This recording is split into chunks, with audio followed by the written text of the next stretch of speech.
ቲንክ ኤንድ ግሮው ሪች የሚለው መጽሐፍ የምታውቁት ከሆነ በጣም የመሰጠኝና ውስጥ የቀረውን አንድ ታሪክ ልንገራችሁ። መጽሐፉ ላይ ምን ይላል? ጦርነት ላይ ናቸው። ስለዚህ አዛዡ አርሚውን ይዞ ባህር አቋርጠው ነበር የሄዱት። ባህር አቋርጠው ሊዋጉ ሲሉ ተዋጊዎቹ በጣም ኦቨር ናቸው፣ which means በጣም ብዙ ናቸው ማለት ነውና እነዚህ ደግሞ ባህር አቋርጠው የመጡት በጣም ትንሽ ነበሩ። ስለዚህ ያለው ኦፕሽን ምንድነው? ሪትሪት አድርጎ ወደ ኋላ መመለስ ነው ማለት ነው። ስለዚህ አዛዡ የመጡበትን ጀልባዎች እንዳለ እንዲቃጠሉ አዘዘ ማለት ነው።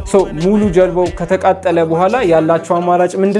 ግዴታ ተዋግተው ማሸነፍ ብቻ ነው ማለት ነው። ከዚህ በፊት አይምራቸው የሚያስበው ምናልባት ብዙ ከሆኑ ወደኋላ መመለስ እችላለሁ ብለው ነበር የሚያስቡት። አሁን ግን ወደኋላ የሚመለሱበት ነገር የለም። ያላቸው አንድና አንድ ኦፕሽን ነው፣ ያም ማሸነፍ ነው። ዘን ምን ተፈጠረ ካላችሁ አሸነፉ እነዚህ ሰዎች፣ የነዛንም ግዛት ወሰዱ ማለት ነው። ከዚህ ስቶሪ የምንማረው ብዙ ጊዜ 2-3 ኦፕሽኖች ሊኖሩን ይችላሉ። እነዛን ኦፕሽኖች በመቀነስ አንድና አንድ ኦፕሽን በማድረግ ያም ደግሞ ማሸነፍ ወር ደግሞ ብር ማግኘት ወር ደግሞ የምትፈልጉትን ነገር ማድረግ ብቻ ከሆነ ያንን ነገር ማታገኙበት ምንም ምክንያት የለም ማለት ነው። እናንተን ወደኋላ እያስቀራችሁ ያለው ነገር ምንድነው ብላችሁ እሱን ነገር እንደ ጀልባዎቹ በማቃጠል ወደፊት መራመድ ትችላላችሁ ብዬ አስባለሁ። ሀሳብ አስተያየቶቻችሁን ኮሜንት ሴክሽን ላይ ጻፉልኝ። ለጊዜው እንደዚህ አይነት ቪዲዮዎችን ስለምንለቅ ፎሎ ማድረግ እንዳትረሱ።